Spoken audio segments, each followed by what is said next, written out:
Introducing a podcast like no other. Set your whole shot device and rev up your engine. It's time for the Gate Drop Podcast. Hey, what is going on, you guys? Welcome to the Gate Drop Podcast for episode 4. We have a very special guest today with my buddy Brendan. Brendan, say hi. Yeah, what's going on, guys?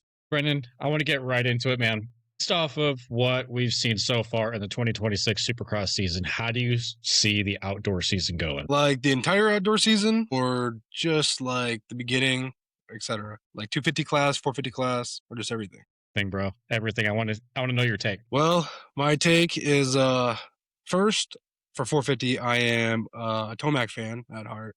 Love Tomac. I'd love to see him succeed, but based off of the ending of Supercross, I don't think we're going to get to see that, unfortunately. But hopefully, he's going to be a lot better. But I would like to see Kenny do outdoors and do great at it.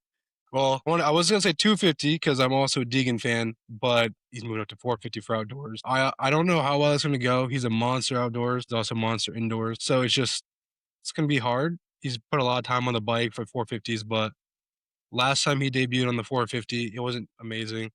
But I think he's learned a lot since then. He's also battled a lot since then with vet riders at that. So I'm hoping this will be a fun season to watch. And I think all riders, all the top guys are going to do pretty great. I think it's going to be a great season. Oh, I 100% agree. And I'm hoping that, hang on one sec. No worries. Heck. To have you back.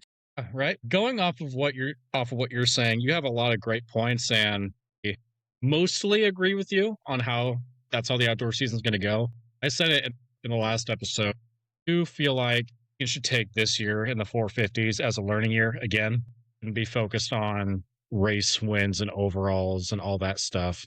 He should just be focusing on logging his laps, getting more comfortable on the 450, and dealing with everything that comes with the running up there with the big dogs. I think that's what he needs to do to set himself up in the best possible position, not only for the playoffs this year, but for moving forward in his career. I'm also a Tomac guy. I have been since like 2015, back when he was on Geico Honda, right? Makes sense. I do think that beginning of the season, Tomac is going to struggle a little bit. I believe he's going to struggle, especially with his injuries he's got going on and what happened to him in Salt Lake City. That was rough. It's terrible. And that was bad. I feel like once he's over that injury and he starts focusing more so on his fitness and getting that back up to 100%, I feel like we are going to see not only the Tomac of old, but a better version of Eli Tomac, because you got to believe, yeah, the guy has 2 Supercross championships. And what was it? 2020, 2022? I believe. I'd have to fact check it too. Yeah, I could be wrong. But he's got 4 outdoor championships. And he is much better, especially his riding style is much better for outdoors than it is Supercross. I'd agree. I feel like second half of the season is going to be, we're going to see the best version of Eli Tomac we've ever seen. Yeah, I can agree. The first part of the season, I think he's definitely going to struggle a good bit. I feel like he's going to also be kind of demotivated because like usually he's up there running the pack and just like giving them hell, and now he's going to be battling all these injuries as well with his confidence too. Like that's definitely going to be at like an all-time low. So I just hope that he doesn't struggle the entire season with that by itself, rather than just his fitness and his physical form, more mentally, because I think that's what's going to bite him in the end. And I think at the end of the season, I don't think he's going to be a championship contender, but I think at the end of the season, it's going to be a really good watch for everybody, and it's going to be a lot of fun battles too. Totally agree. I don't think he's going to make a title run for the outdoor season, but what I think will happen is, as the season progresses, he stays healthy, his confidence keeps building. That's just going to set him up for the playoffs this year, and I will be damned Eli Tomac does not take the SMX championship this year in the 450 class. I can agree 100% on that. I think that's a very valid take, and it makes a lot of sense. And going back to what we said about Deegan a little bit, about this being a learning year, I would really love to see him do that. But knowing Deegan, odds of that happening are kind of low. He's going to want to perform his best and just, try to run the pack. That's just how he is. And I think that might be the downfall of him for his second 450 debut, but for outdoors. I think if he spends this year just learning how the other guys ride, this and that, and it's a totally different game from 250 to 450. I think if he spends this year just learning, and then the next year and following years, he'll do a lot better than if he just jumps into the deep end, how a lot of people think he's going to do. And that's kind of just my take on Deegan right there. Agree with that, and I could definitely see that happening.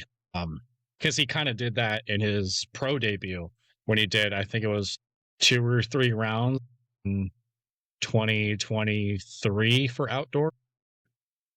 Because he kind of did the same thing. He just dove feet first into there and figure all because he does so good in amateurs and he's been smoke checking everybody, he's going to do great, and he got a reality check.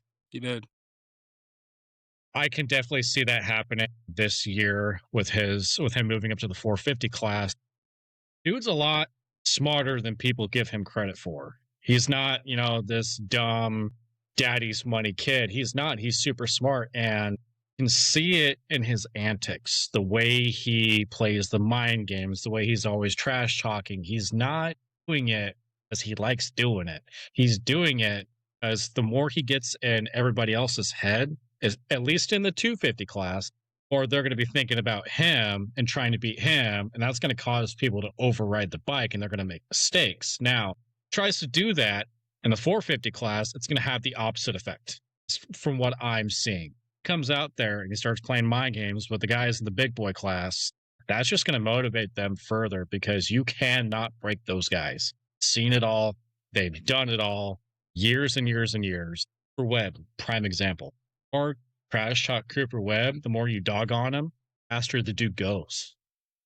And the smoother he goes. I think he won the Supercross championship last year. He just has a strong mental. He just, I think Cooper Webb's a dog, like we were saying. It just, like you're saying, these other guys, this 450 class, are not gonna care what Deegan has to say or try to get in their mind. They're just gonna ride their ride, and like you're saying, it's gonna motivate them to push harder.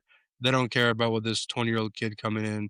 They've all been racing the same guys for the last 10 years, majority of them. Like you said, they've seen it all and they've done it all. But I agree with you. Deegan is a super smart guy, and like you're saying, the mind games, and he's super patient at most times. Sometimes he'll kind of jump the gun and just trying to like get his point across, and he'll go overboard with that, and he'll kind of just mess up there. But for the most part, Deegan's super intelligent. He's super smart, super patient, and I think that's going to help him a lot for 450. But like you're saying, he can't try to trash talk these guys. He will, of course he will, but it's not going to work as it did in the 250 class. A lot of the guys in the 250 class let's face it, everyone in the 250 class rides a lot slower than the guys in the 450 class. Not like because they're bad at riding or anything like that, just because the bikes overall. And the skill level from 450 to 250 is an insane jump. Just the guys in 250, Deegan getting on their nerves is a lot easier than him getting on a 450 guy's nerve or a 450 pro, any of that stuff. It's just, I don't think it's going to happen that way at all. It's not. I feel like Deegan is going to use, the trash talk and everything like that, but not for getting into people's heads. I think it's going to be solely for creating drama and drawing more people into the sport as a whole, because drama brings views. It does. I think that's going to be the only reason why, is to just get more focus and attention, not only on him and his family, but I think it's going to really help draw more people into the sport as a whole. He has to be ready for the consequences of that. If he trash talks, somebody else is just going to let their riding back it up on the track. If he goes out and he can race these big dogs like he did with Cole Davies and Thrasher in the past, he is in for a very rude awakening, especially when it comes to Hunter, Jett, say Anderson, but Anderson's not coming back. Yeah. God forbid he does anything to provoke Barsh. Yeah. I mean, that'd be a great watch, honestly.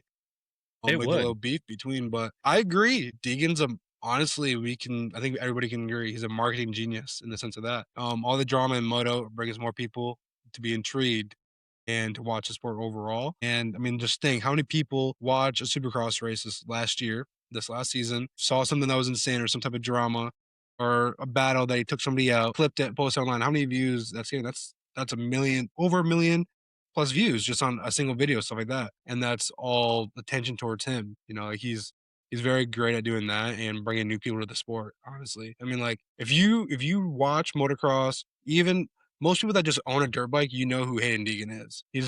I mean, the Deegan family is a household name at this point, just because. I mean, Brian was great, but Deegan or Hayden, he's just amazing at marketing himself and the sport. So that's kind of where I'm at with that too. I agree 100%. Absolutely. I mean, I think Hayden got his marketing genius from his dad, because if you look back in the day, his dad Brian was, he was the resident bad boy when he was racing, and unfortunately, it was because of that reputation that nobody wanted to pick him up. But what did he go do in return? Brought freestyle motocross and put that on the map. He did. Is one of the founders of freestyle motocross that brought it to the level it currently is, along with Jeremy Twitch Stenberg, Travis Pastrana, Parsons, all these great guys, Takahiko Kishino. Like Hayden took all those lessons that his dad did, how he brought the freestyle side of moto into the spotlight. He turned that up to 11. He's bringing that to the pro circuit, and really think about it. Really, that big of a coincidence that during Deegan's first season, coming off of amateurs, so happens to be the first season we get a whole new format, and now we have super motocross. Yeah, I think. Yeah, I was gonna say when you were saying that, I was like, we can't forget about Twitch, and you didn't, of course. Brian, he, like you said, he's one of the founders of freestyle in general. There's a ton of guys doing it now. It's huge in today's world. Yeah, I mean, I think Deegan changed the game. I think Hayden changed the game entirely, just like his dad did. It's not like we were saying earlier, way back when we first started. It's not just that he's like daddy's money guy or anything like that. He sat, he listened, and he watched Brian growing up, and he took a lot of his characteristics into today. And that's why I think he's succeeding to the point he is, only being 20 years old. Absolutely. And I feel like just people love to hate on Hayden. Long run, he's only doing great things for the sport as a whole. He's bringing more eyes to it. More people are coming to the races.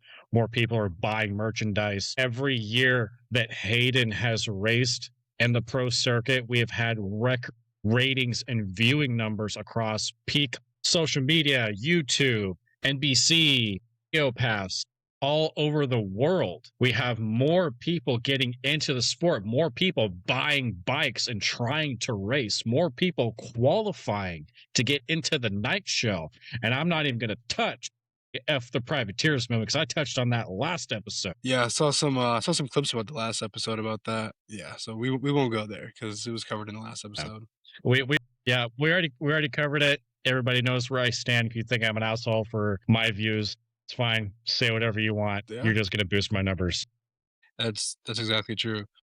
But I mean, I agree on literally everything. Without Deegan, without Hayden coming into the sport, this wouldn't have skyrocketed. The sport wouldn't be at an all-time high right now. And with sales, viewership, people buying bikes, any of this, I don't think the sport would be where it's at today without him. So much, and I'm going to put this on quotations, as much wrong as he does, tenfold in the right aspect because of how much right he's doing in the world of motocross or just dirt biking in general. Like, yeah, just a lot of people wouldn't even have thought to buy a bike. And then he gets into the scene, and now there's how many dollars worth of sales of bikes? How many other people are racing, trying to qualify? Just like you're saying, I think I agree with you 100% on that. He's changed the sport dramatically for a good way. And these back and forth battles, these little beef. And I'm going to put that in quotations too, because it's not all about that. It's a lot of it's for show, for clicks, for people that want to watch the sport and all that. It's really put the sport into a new light for everybody. Absolutely. And I feel like it's only going to get better. I feel like things keep going the way they're going, and Deegan keeps doing what he's doing and bringing more eyes onto the sport. I feel like sport as a whole is going to be on the level of how the NFL is for us here in the US, or hockey is to the globe as a whole. I can only imagine changes are going to come because of that. Many more manufacturers are going to get into moto, how many more teams we're going to have to give more riders more opportunities. and tools they need to ride at the top level this sport has to offer. Very exciting. I Only am see good I am things. too. Yeah, I am too. It's going to be honestly, it's going to be amazing for the community and the sport in general. Kind of touching what you were saying about manufacturing. I mean, we got the brand's called Cove. I believe that's how you pronounce it. It's the only way I can imagine pronounce it. I mean, they're still kind of like a Chinese-made bike in a way, and there's some of the slowest bikes that we have today. It's still another manufacturer that we have making bikes, producing bikes that people are riding, and it'd be great if we get more other than just the mainstream brands, Honda, Yamaha, Kawasaki, et cetera, et cetera. It'd be great to get a lot more bikes out there. It's crazy. What's that? Sweet would it be to see Harley Davidson get into motocross? You know, I don't think that's that far fetched. Like I feel like that could be a thing in the future. Like I mean, obviously I don't think they're anywhere near it right now. But Ducati, for example, their bikes are amazing. To me, I love the way they look. I've heard a lot of good things about them. I've heard just a couple bad things, but it's their first motocross dirt bike. So I hopefully Harley jumps on the bandwagon and creates a motocross bike too. You see a Harley do it. I like to see Indian do it. Oh, Cove is doing it, and they're kind of on the same level as like CF Moto is for Yep. the street world. There's so many manufacturers out there, and all this is going to do is going to create more companies to start. And hey, we should hop on this. Oh, what if, let's say, we have a company just pop up, and all of a sudden they're a main competitor to Start, example, or something like that. Yeah. This is touching talking about jumping onto this idea per se. Suzuki. A lot of people this is kind of straying away from motocross and supercross as a sport. Suzuki, a lot of people talk about how they're not updated and they don't have e-start or any of this new stuff. But I kind of like it that way. Personally, me, I love my Suzuki bikes. I love working on them. I love riding them. I have never had a complaint about a single Suzuki bike. And I like how they're different. Not I mean, they're some of the cheapest brand new bikes you can get. They're not $13,000 at the door, like majority of these bikes, or 14, 15, whatever. They're a little bit cheaper because I mean they don't have all that technology, but they're a lot easier for the guys that are just starting to get into those as well. And I like how despite like the adversity and the drama of them not or the I guess the need that people want for them to get electric start, all this extra technology, they just kind of ignore it because I mean, let's look at Kenny right here. He just on the Suzuki, he just succeeded. He had a great season on the Suzuki. And I mean, if it's not broke, don't fix it. And I just love how they're just staying simple. You know, their bikes are doing well, performing well. There's no reason to do anything else. I mean, obviously, with the years come, everybody does it, or every manufacturer does it. They make changes to suspension or the chassis. But as far as like e-start, who cares? If that's a reason whether or not you buy a bike, then it is what it is. But honestly, I'm a Suzuki fan and I'm a Kenny fan, so I I like to see a lot of these newer manufacturers kind of stick with kickstart bikes. I mean, a lot of them are going to go electric start, and a lot of them already have, but or at least come out with a model bike that does have the kickstart for the people that want it. You stole the words right out of my mouth. Suzuki, if you're watching, Suzuki Motorcycles, this needs to be your new freaking slogan to rid of all the haters. Suzuki, if it ain't broke, fix it. Obviously, whatever Suzuki is doing, especially over there at HEP, working from the midpoint on, rocks it, dominant. What really enticed me is the fact that even though Kenny was dominating, especially later in the season, nobody was talking about him as a title contender. It was always Tomac and Hunter, Tomac, Hunter, Tomac, Hunter, all season long. Don't get me wrong. When Tomac got hurt, it broke my heart a little bit to see Tomac get his third championship. Me too. Roxon did for this Supercross title the way Cooper Webb does for a main event when he's on his game. Doesn't start out the fastest, but as time goes on, he gets more momentum and he goes faster and faster and faster. Dude's a freight train.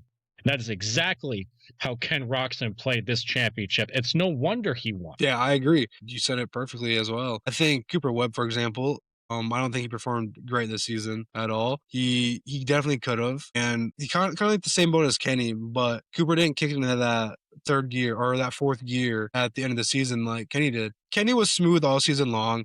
He was up within the standings with everyone, but at the end of the season, he was like, I need to set this up a notch because he wants to win a championship, and he did just that. But it is crazy. Now, I didn't think about it too much until you just pointed it out. Not a lot of people were really talking about Kenny. as a contender, and it was really just Hunter a lot, like, and Tomac, like you're saying, it was terrible that he got hurt because I would have put all my money on him for winning this championship. I would have put everything on him, but when he got hurt, it was terrible. But it just gave Kenny that extra push to kind of just like, hey, I got this now. I just gotta let me lock in for a little bit, and I can win the championship. And like I'm saying, he did just that on a Suzuki bike at that. That's supposedly outdated. Oh, that Monday morning, the dealership that sold a Suzuki, only did they jack up their prices just a little bit, especially on the 450s, but they sold out. Guarantee you, their sales numbers were astronomical. Yeah. Good for them for doing that because they just proved that hey, we don't have electric start.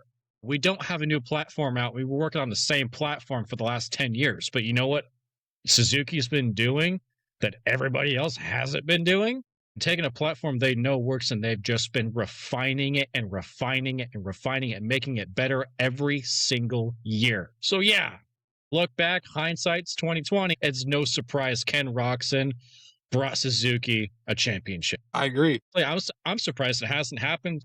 Yeah, me too. Like they have been working on the same platform for years and years, but it's all these other brands. Like we go KTM, Yamaha. Yamaha's a great example. 19, their bikes were like super wide, and nobody loved them things. I mean, I rode a few of them, and I didn't like them at all. They're super wide, and then throughout the years, they just kept changing the chassis design and all that stuff. Suzuki, around that same time, it was about 2018 when they made this change to this current chassis. They found what works for them. They liked it, and they just tuned it thing they didn't like, riders didn't like, they just changed it a little bit, fixed it, and tuned it. While these other brands are changing their entire platform, their entire system, they're not. If we're going on like a progress scale, Suzuki's are on this one chassis, this one platform. They're just refining and retuning. They're at like 90% to like you're maxed out. Like this is the best you can be. While these other companies have to start from zero each time they change their platform, just because like they're coming from somewhere on the other chassis and the other platforms, but as far as like fine tuning them, all this stuff, you're starting from scratch. And Suzuki did it amazingly. They were just patient, and honestly, I just love me a Suzuki bike. Absolutely. I 100% agree with everything you just said. Thing you said, I could not agree more. Hopeful as I am for this upcoming season, and I do think this upcoming outdoor season is going to give us a lot of great racing and a lot of good battling. I want to steer away a little bit from moto, and I want to talk about you, Brendan. I want to talk What's up? about what got you to do what you're doing, not only with your job working building bikes and doing your power coating and stuff, but I want to also talk about everything you do on the virtual side of moto for MX bikes. Gave you that idea to do what you do? So it's a funny story. Growing up, my family couldn't. My parents tried their best, but we could never afford dirt bikes and anything like that. My dad came home one day with $100 four wheeler, no joke. It was blown up, and he fixed it for me, and I had that for 10 years onward. But I ended up dating a girl who their whole family was motocross, and I attended all these races, and just at this point, I still wasn't really into dirt bikes. I liked dirt bikes, but still we could never afford one. And I was at all these races just watching people do this. And I was like, this is cool. I want to do this one day too. So that's what really got me into dirt bikes. Just going to all these races, getting to experience it, being around it. But as far as like the powder coating scene, this is a lot different. I never got into powder coating because I wanted to make $1 million. And a lot of people that do powder coating, because it's in a sense it's easy money if you're doing it the proper way and you have a great, what's the word I'm looking for, a workflow or work system. I do a lot of custom work. I don't do the industrial work. The money is in the industrial work. But I got into this because I was once 16 years old. I was building my bike, a 2005 YZ250S, and the frame was blue, rusty, just kind of clapped out. I wanted it done in black. I brought it down to a company. We won't name it here, but I brought it down to a company, and they coated it. And they quoted me $300 for the frame and subframe. And they took 3 weeks on it, which is average, pretty average for that, just for a frame and gloss black. But a lot of the custom stuff goes way out. So 3 weeks, I'm fine with that. So I get this invoice, and the invoice was for $565, and I was originally quoted at $300 just for a frame and subframe and gloss black, a one-stage color. That's it. I was like, damn, I can't afford this. I bought all this other stuff for my bike because I thought this was gonna be $300, and it was almost double. And the drive there was 2 hours one way, and I was like, dang, I just can't afford this. And I had signed a paper saying that my mom had to because I was only 16. If I don't pick the parts up in 3 weeks, that they could sell them and they were their parts. So I just couldn't afford that. Like they did a crazy price jump on me, and their excuse was because we had to gas it out long, like a super long time, which is where you put it in the oven after you sandblast it to get any of the oils out of the metal so it doesn't leave a contaminated finish. So I got into this because, for one, I wanted to save some money on my end, but I also didn't want to see anybody in the area get screwed over like I did. Because like building a bike isn't cheap at all. It's super expensive and it shouldn't be, especially for kids that are getting into motocross, getting into dirt bikes, and any of that. You should be able to build your bike. You should be able to have something cool that, like you built from the ground up and this and that, and it shouldn't cost you $1 million.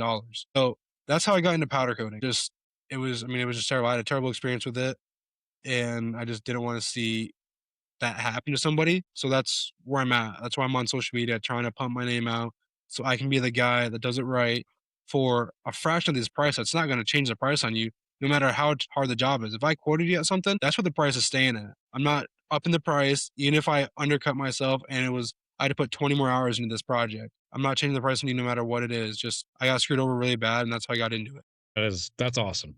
The world needs people like you doing what you're doing, not for the little guy. 'Cause how many times have people wanted to, especially get into just motorcycles in general, not even motocross, just get a bike? How many times have people wanted to get a bike? They start doing their research and, they have a beater off of Facebook Marketplace where the dude says it only needs, the carb clean in order to run, or it only needs battery, yada, yada, yada. Find more issues. They go to get it checked out and they get screwed. And now they don't have a bike that's just sitting there and they're depressed. I only had an opportunity to share the love of two wheels. They can't. Yeah. And I've had a lot of bikes, and I've only been really into the motocross scene, not even motocross, just dirt bikes in general, maybe the last 7 years. Like I love probably closer to 8. I love dirt bikes always. I just never could afford one. My parents tried their best. It was never the in the cards that we dealt. But despite all the bikes that I've had, I've owned and worked on, that's happened to me too. I sold my dream bike, 2015 YZ250 that I built. You can go find it on my page. You've probably seen it. It's got these blue and purple lightning graphics. I sold that bike because I wanted to try the KTM platform. I went down and checked out a bike. Guy said all I needed was a battery. Sent me a video of the starter just clicking, and that's a pretty telltale sign that the battery just doesn't have enough juice to spin over the engine. I go there. This is like right when my vision started to get a little bit bad. So I went down there. We drove. My girlfriend actually, Kate, she drove because I wasn't driving at the time. 6 hours one way down to Illinois, and we get there.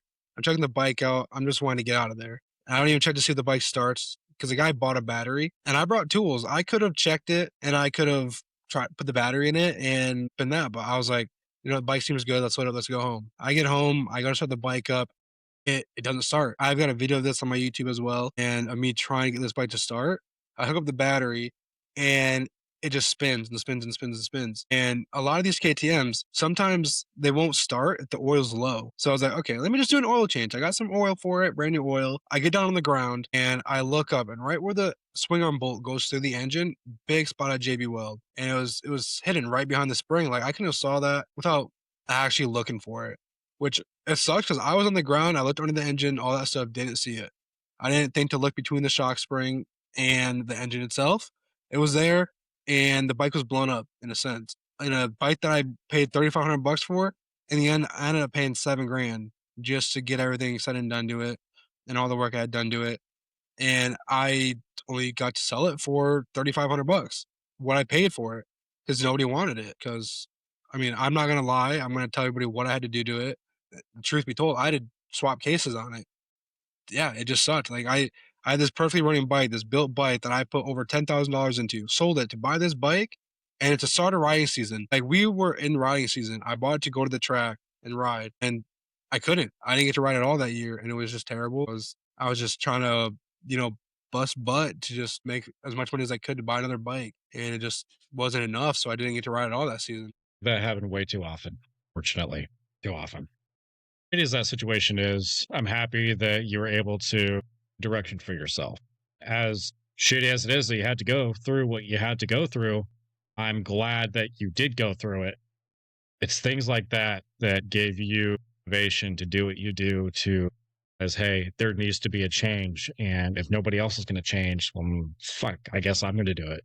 You're setting the example for more people to down the right path and not focus solely on just how much money they can put in their bank account. Yeah, like I had to be the guy that did it. Nobody else would do it. Everyone, if you go on Facebook right now, you'll find 30 bikes that say they just need a carb clean. That's the famous quote on Facebook Marketplace. Or it ran last winter when put away type deal. And it's just not the case. You see that? Don't even go like the bike, honestly.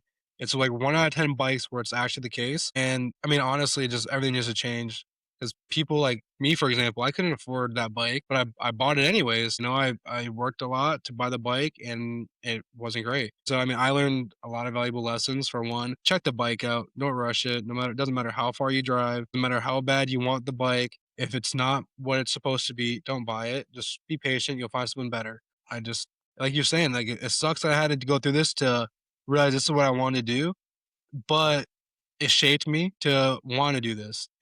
It just kind of pushed me that Mhm. extra level to be like, I can do this. And even though I'm only one guy that's trying to change the scene and True. I guess in a sense the economy and like dirt bike sales kind of. But, yeah, it does suck that I had to go through that. Looking back on it, it was at the end of the day, it was my fault for not being impatient, just trying to rush the process. And without those situations and that the stuff that happened to me, would I really be where I'm at today and wanting to build these bikes or, powder coat at half the cost of people? Like even though I'm putting all these hours in, half the cost, I don't think so personally. I think I would just been another guy that bought a dirt bike, rode it, and started a business. Whatever. I don't even know if I would have gone that far. I probably would have just been another guy that bought a dirt bike that couldn't afford to fix it and would have been sad, honestly. I mean, it goes through things like that. Yeah. Everybody's impatient. They all kind of screw themselves a little bit.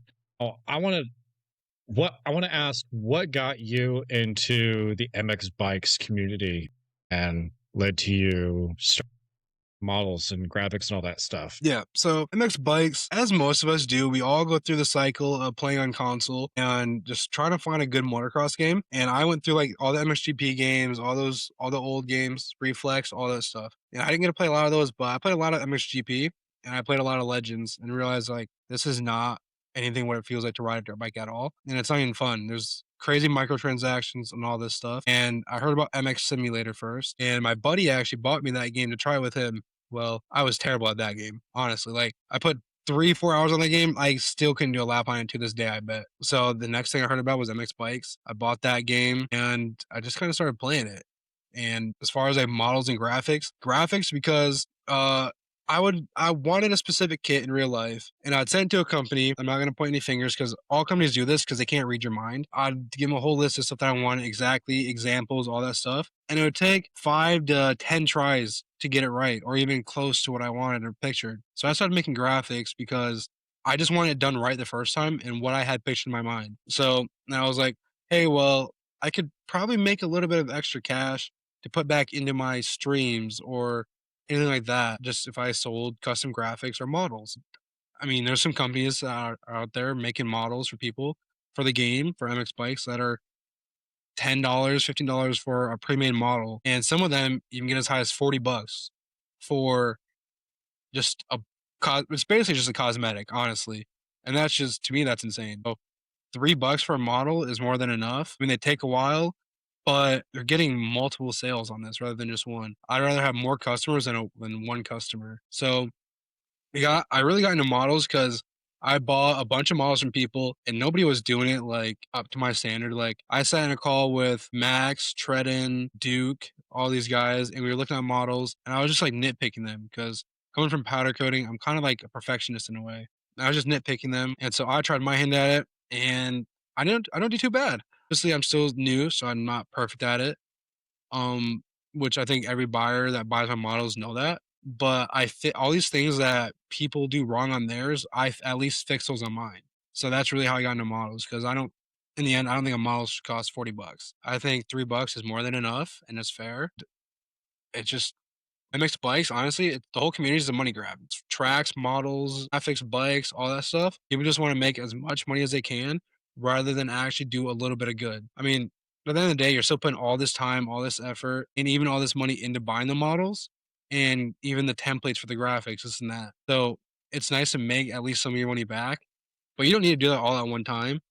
I'd rather have a whole community, for example, like the Discord that I have, the Wheeler Garage Lounge, where people can go, they can get a decent price model, decent price kit, and be happy. And now those guys are a bunch of my buddies, rather than a guy that I sold something to that I'll never hear from again. It just MX Bikes at the end of the day is just a huge money grab, and that's a bigger issue than a lot of people realize. It's it's just a video game. And not afraid to point fingers. I will point fingers. SPX Performance. Why are you charging $8 for one suspension setup that anybody else can just make themselves if they take a couple hours to just learn? Figure out what does what. Make your own setup. 9 times out of 10, it's going to be better than any paid setup, except for Sleepy. Sleepy setups are king. What he said. Design suspensions, SDS over there. Go, you guys. By the way, guys, these are free setups. He spends hours and hours fine tuning these setups, just as Alan's saying. He spends hours and hours doing this, and they're free, 100% free. Didn't charge for any of them, and they're good enough. They're even better than good enough. Like, they're free. Like, you can't complain about something that's free, really. So honestly, I'd give him a shout. He's a great guy too. Absolutely, dude. Sleepy's one of my boys, and when I hit about, I don't know, I'd say 350 hours on the game, I started looking into setups and, going down the MX Bikes rabbit hole a little bit. So yeah, I spent, like $16 on a couple SPX Pro suspension Me too. setups. Yeah, I mean, they helped a little bit. It felt okay. And just a couple months ago, actually, I got to meet Sleepy, and I became pretty good buddies with him and everything. I started using his stuff, and it was pretty good. It was great. Makes great free suspension setups. He's got dozens and dozens and dozens for every single bike in the game, for any occasion, any track, any style riding. He does phenomenal graphics kits for dirt cheap. Honestly, if anybody watching, if you're big into MX bikes and you want a really, really, really clean model swap, and you want a really, really clean graphics kit, your model from Brendy here, your graphics kit from Sleepy. That is a power combo that nobody can beat. Yeah, I appreciate that. Like, even though I make graphics myself, and I'd say I'm pretty decent at it, I think Sleepy is a good enough guy that even he'll tell you, bro, this last winter, which this is probably me being a good friend and a bad friend, is everyone that wanted a custom kit from me, I just didn't want to do it. And I was having a lot of problems with my PC. So I flooded Sleepy's inbox with all these guys that wanted graphics. And he was up to his head in just orders that he had to do. I mean, Sleepy is one of honestly, the most genuine people I've ever met, and he deserves all of it. Even if it does take him hundreds and hundreds of hours for a few bucks, he deserves all the sales. And that's why whenever Sleepy and I had this agreement, and I love it between us, where I make all of his stuff for him, like all of his kits, because he's not getting paid to make his own kit, and he makes all of my kits. So I'm not motivated to make any of mine. He's not motivated to make his. We just have this cool little exchange where if I want a kit done, he'll make it. If I make him a kit type deal. Talking about setups, since you're on the team, I did just send you a team drive link for all of our setups, and there is a lot in there. So those are for team riders, and I forgot Sleepy sent it to me probably 2 weeks ago. So that's on me. And you have them now. It's for every bike. Yeah. But yeah, Sleepy just got this new logo sheet that I had made up, and he's gonna be making a lot of cool stuff here now. I don't want to speak for him, but I also think it's gonna help him push out kits a lot faster because he doesn't have to go run all over and find these logos or make them. I have this logo sheet that I had made up and over the years, and I just sent it to him. So hopefully that'll help you guys that have ordered from Sleepy. I do want to put this out there. This is not targeted for anybody at all. If you inquire about a custom graphics kit, and especially if it being an IRL custom kit where you already have the kit in real life and you just want to put into game type deal, we did not make the design originally, so we can't get it 100% to what it was. We can guarantee like 90%. But if you guys have a little, a small town local business that's on your graphics, your main graphics, and if you don't have the logo to send us to us, there's no way we can get it. I mean, we can go as far as emailing them, texting them, calling them, whatever, but we cannot get the logo to be able to finish your kit. And I'm saying this because I have this going on right now. And the guy's like, well, you're taking a while. I was like, well, I don't have the logo that completes your kit. And like that's something that should have been provided to me prior. If it's a small town logo that no one's ever heard of this company or brand, by the way, then you should email them or reach out. They've met you.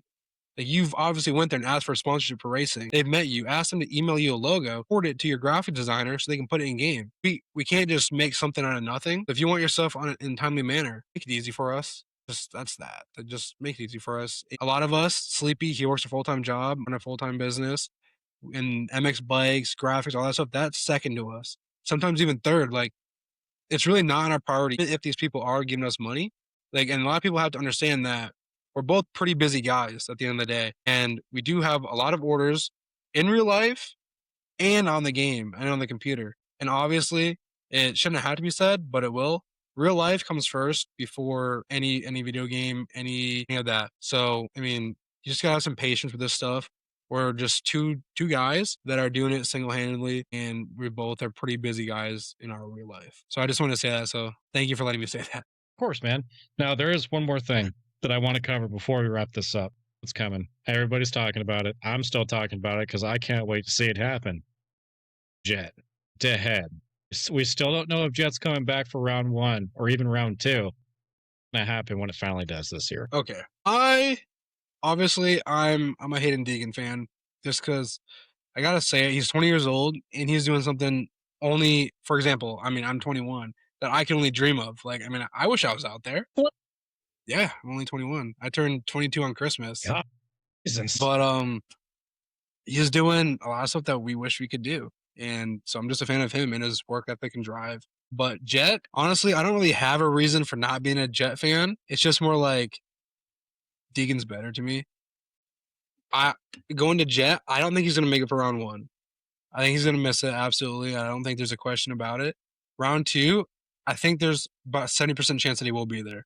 If he's smart, he'll also miss that and prepare for round 3 and the rest of the season. But I mean, Jett is a fierce competitor too. Even though I don't love the guy, I have to tell the truth. He's a great rider and a really good competitor for Deegan this upcoming year. So I'd love to see him for round 2, but I'd also love to see him healthy for the rest of the season. So that means skipping round 2 and just preparing your body and mind and being ready for round 3 and the rest of the season. But overall, Jett's been on the 450. Hayden hasn't been on the 450. As much as I love Hayden, we can see it for an example of the last round of Supercross for Hayden and Cole. Even though it was just for fun and the championships were already secured, Hayden got in his head and wanted to make the final push just because like this little, not even beef, you know, it's like banter in a way. And he wanted to take him out. He wanted to get his get back. And I feel like Hayden's going to try to do that a lot. He's going to push way over his head, over the bars in 450 against Jett, not against anybody else. I don't think he cares about these other riders. I think it's just Jett that he wants to prove like, hey, I'm the better guy. I'm the faster rider, and I'm gonna win this thing. With that, I think he's gonna push a little bit too hard, and it's not gonna be great. So if we're going based off points and all that stuff, honestly, I'd hate to say it, but Jett might have it because he's got more experience overall in the 450. Just riding, even though he is hurt, coming back from injury. And Hayden's been, even during the whole 250 Supercross season, he's been logging laps in the 450. It's hard to say who's gonna beat who. Just these two guys, not just like the whole championship, just these two guys. It's gonna be hard to say who's gonna beat who because Hayden's logged tons of laps. I mean, Jett has a lot of experience in the 450, and he is a pretty fast guy overall. Like he's a super fast guy. I mean, we've all seen him ride outdoors. I mean, we can all admit he's a really fast rider, and I just hope Hayden is patient enough to just let the race results be what they are so we can have some good battles rather than see somebody get hurt or get pushed way down in the standings because somebody wants to ride above their level or above their current confidence. So it's really hard to say now without the first round done about how the season's going to go for those two guys. Completely agree with you. I think in a straight up battle, obviously, Jett's got a huge advantage over Hayden, 100%. And that's just because Jett has a lot more experience than Hayden does. Now, if we take experience out of the equation, it comes down to riding style is best for what track. Because if you really analyze the way Hayden rides and the way Jett rides, Hayden is balls to the wall, all or nothing, plus super aggressive, and that works for him. I'm happy it works for him because it keeps things interesting. If you really analyze Jett's riding style, it's calm, controlled, and he is by far the most efficient rider I have ever seen. I've seen a lot of crazy shit in this sport. I've been following this sport for the past 20 years. Never seen anyone the ability get out front early, good gap, manage that gap no matter what happened. Jett can. I agree. Absolutely. Jett, he's like, if we're talking about no experience at all, let's say they both come from 250. I mean, Jett's also raced these guys in the 450 class before. So it's not just about who's better on the bike overall. It's about who's raced the competition more. And honestly, that's Jett. So we're talking about overall experience. I mean, honestly, Jett would have to take it for me. But Hayden, he rides super aggressive. And like you're saying, reckless is a very good word to use. But he has an insane amount of bike control. Same thing with all these guys. Like, he knows how hard he can push the bike. He knows where he can push the bike super hard. All that stuff. Jett, he can do the same thing. All these riders can do the same thing. But Jett keeps it super smooth at a super fast pace the entire track, the entire race. Honestly, I don't think he's going to really let Deegan get into his head or that. I don't think it's going to be this kind of one-sided beef during the season. Obviously, I mean, most of it's just for clicks. I really think if I had to pick a side right now, just off of no information, I think Jett is a better rider outdoors right now. But like you're saying, it also depends on the track. I 100% agree with you. As much as Deegan fan, I give it to Jett. I have to. Even if Jett decides to miss, the first 2 rounds and play it smart and come back when he knows he's ready to run at race pace for 30 plus 2, Jett takes it because that dude is so good. Rides at 75 to 80% entire time. He manages that gap and he doesn't go for 2005 Ricky Carmichael at Millville. I think it was 05, could have been 04, lapping the entire freaking field. No, it's a good gap, probably about 7-8 second gap. Stays there. He keeps it at that point.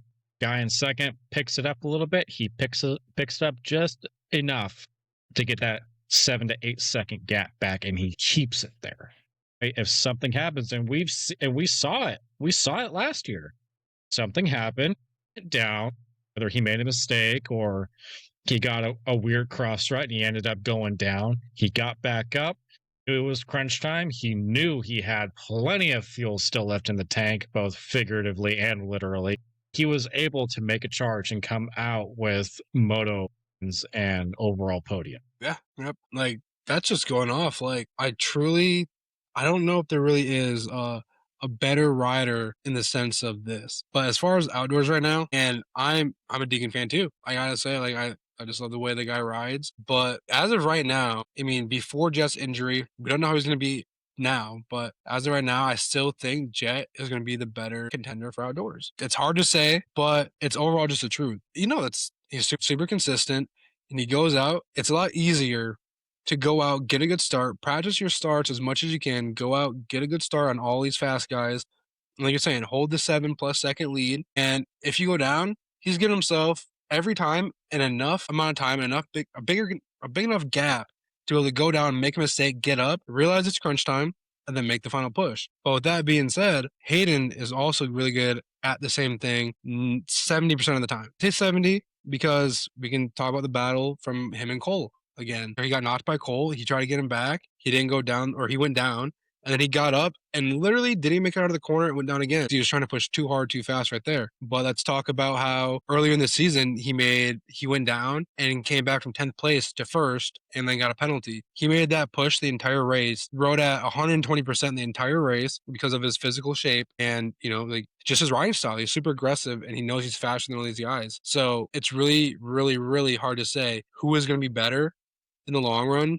But I think towards the end of the season, it's going to be super fun to watch as long as they both stay healthy. But for the beginning of the season, majority of the season, I still think Jett's got it. And I really hope Hayden just lets him have it. Because if he just takes this year to learn all the riders, the bike itself, mainly the bike itself, and how all these guys ride, he's going to succeed for the rest of his motocross and supercross career on the 450. He's not going to go back to the 250 again. He's already done. He's already turned that stone. He's on the 450 now. And he's only going to get discouraged if he tries super hard this year and makes a fool of himself. So if he just does what he should do, let this year be a learning year and goes out next year and he's going to go crazy. Like, as long as he just learns the bike. But yeah, I 100% agree. And that's exactly what he needs to do. Is it what he's going to do? I don't know. I hope he does. Because if you look at it from another standpoint, Chime has everybody except for Jett and time to figure out what works for them on the current platform they're on. yeah, You ask that same question about Hayden, how much time has he had? A severe disadvantage because what worked for him on the 250 isn't necessarily going to work for him on the 450. That's a completely different bike. The power band is completely fucking different. yes, Torque is completely different. Only thing that's the same are both made by Yamaha. yeah. That's it. Yeah. It's it's a big gap because we can use Supercross as an example, and I'm going to use MX Bikes as an example because this is a lot easier for a lot of people to understand because it's also a video game. In the game and in real life, on a 250, you have to ride at a much higher gear to go faster. 450 both bikes have a lot more torque in the lower gears. Well, that's what separates the bikes entirely. During Supercross and especially outdoors, for the 250 to make a lot of power and a lot of power, you got to be in a higher gear. And like I said, Supercross. On the 450, you can be in a lower gear and still have all that power you would on the 450, which makes that's a huge learning curve because you can go out there and try to blip over this double, right? And for example, most of the times you can do it in second gear in MX bikes. But if you're going to third on a 450 like that, you are just gonna overjump and it's gonna be terrible. It's the same scenario and situation to real life. It goes hand in hand, really. The bike's overall more powerful, and it's going to be a steep learning curve to be able to grease these jumps and land these perfectly compared to the 250. Hayden already has mastered that on the 250, but like you're saying, he's at a severe disadvantage because of that. Just that too, they're being two totally different bikes, despite them being made by the same manufacturer, Yamaha. The weight's different for one. I'm sure Star Racing Yamaha has their things to be able to make the bike weigh a little bit less. He's got to go through this whole thing of getting the bike set up for him on all these tracks. He's logging all these laps on Supercross tracks, door tracks on this 450, but he's not riding these tracks that he's going to be racing. Like these Supercross rounds, he's not riding those, testing for example, where he likes his levers. Like, that's a really big thing a lot of people don't think of. What bar bend? You're just riding these same tracks over and over again to maybe have the chance to be ready. Jett, he's already got to do all that. He's already had the chance to do all this, test it, fine tune it, and still he's going to go out and maybe make a couple changes. But that's what puts him at such a bigger advantage than Deegan, because he's already comfortable on his HRC Honda. HRC Yamaha, that's crazy. But on his Honda, it's a big jump. It doesn't seem like that crazy. Like what position your levers are at. It is that big of a difference, especially when you're at that high of a level. It is crazy. As same thing with tire and suspension. How many times Duffy's going to go down and tear apart this bike? A lot. And he's not as much as Jett's mechanic. I'm telling you that because they already did all that. They already had the chance to do all this stuff. I was listening to Gypsy Tales, and I was listening to the episode where Jace had Jay Dungy on. He gave a prime example of exactly what you just said. He goes, when Ryan was riding for Red Bull KTM, you could tell the most minute detail of where the bike was at. He could tell the difference between a millimeter of sag, a fucking millimeter. That, but because Jett hasn't been riding very much this year at all, not going on a new platform, they're running on the same platform as Honda HRC did last year. So Jett already has a baseline of where he wants his stuff and what's comfortable for him. All they got to do is fine tune it a little bit for this year. Deegan has to make a do whole all that. Duffy's got to make a whole blank freaking slate and start from scratch with Hayden. Exactly. So, I don't know. I do want to say that, us saying all this stuff, I don't see Hayden making moto wins, all this stuff. This is not us saying we don't think Hayden is capable of doing it. He's more than capable of doing it. He is capable of going out right now on a 450 and taking the title.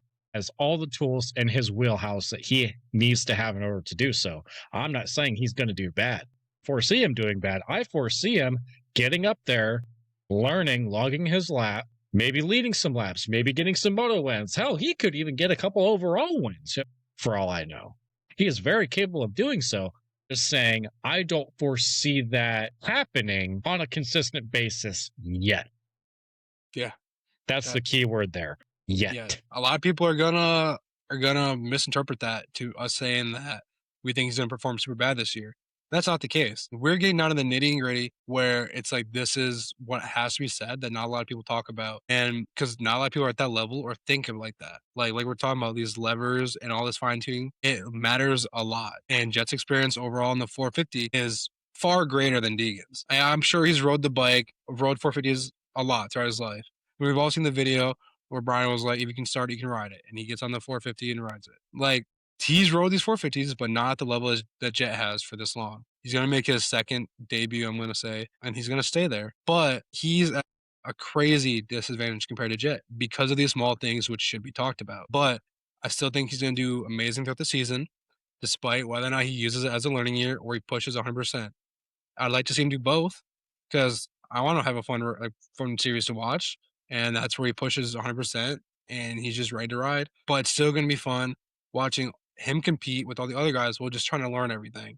We're going back on it, but like that's really what he needs to do. And at no point of this entire conversation are we saying that Deegan's going to do bad. We think he's going to do great, and he could. He has the tools and the ability and everything. He has everything he needs to go out and win this championship if he wants. If he feels like he can, which I know he thinks he can, then he will do it. If he has a confidence level, he'll go out and do it. It's not a question. He will do it. And it's not a question whether or not he's going to do good or bad this year. Obviously, he's going to do good on a level. Is it the same level that Jett's going to do great at? We don't know yet. He's like the underdog in the scenario or in the situation in the series because of how much time and experience Jett has on the bike. And I can say is this. Comes to Hayden Deegan and Jett Lawrence head to head. Clear-cut, verbatim answer that anybody can give you, and if they say anything different, they're fucking guessing or they're a fucking liar. Don't fucking know. They're all hypotheticals. No, because anything can happen at any time in this sport.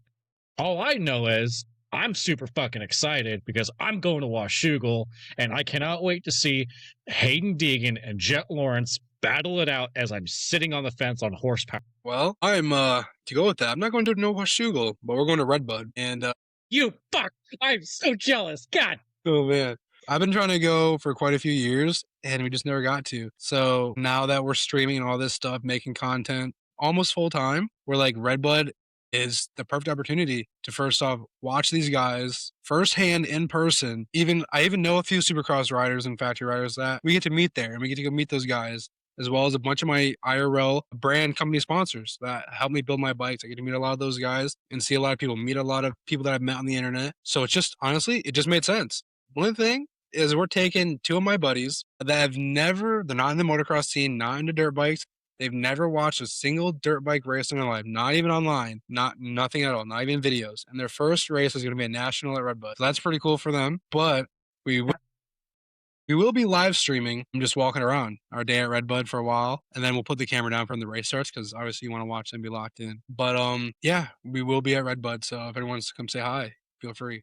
Doing the exact same thing at Washougal. I fully plan on taking pictures, making short videos for the socials. And yeah, if at any point you guys, you go to Washougal, you want to come say hi, all means, more than welcome to. Just forewarning, I will have my oldest son and my wife with me. So, discretion, please. That's fair. Discretion. That's fair. Yeah, we got the pit pass, so hopefully we get to get a good look at those bikes. And to me, each bike's a video. That's a video worth of content that I can make. I'm just talking about the overall bike. And that's another topic for a live stream, which is going to be the same situation for you, where you get to go to this event and then you get to have a podcast about it and an episode about it because of how much fun it's going to be and how much actually went down. And then we're both going to come back and talk about these bikes in specific. And yeah, it's just going to be a good time on both ends. And it's going to be great to talk about and great to watch. Absolutely. All right, Brendan, before we close it out, where can everybody find you? You can find me over at Brendan.Wheeler on TikTok, mostly. That's my social for literally everything. Instagram, TikTok, YouTube, whatever the platform is, I'm probably on it. I don't use Twitter or any of that stuff. But all the main stuff is what I use. It's the same thing there. Guys, that is going to be it for episode 4 of the Gate Drop podcast. Brandy, thank you for joining. We need to do this again. We do. Thank you for having me. It's actually been a lot of fun. I'm sorry I missed yesterday.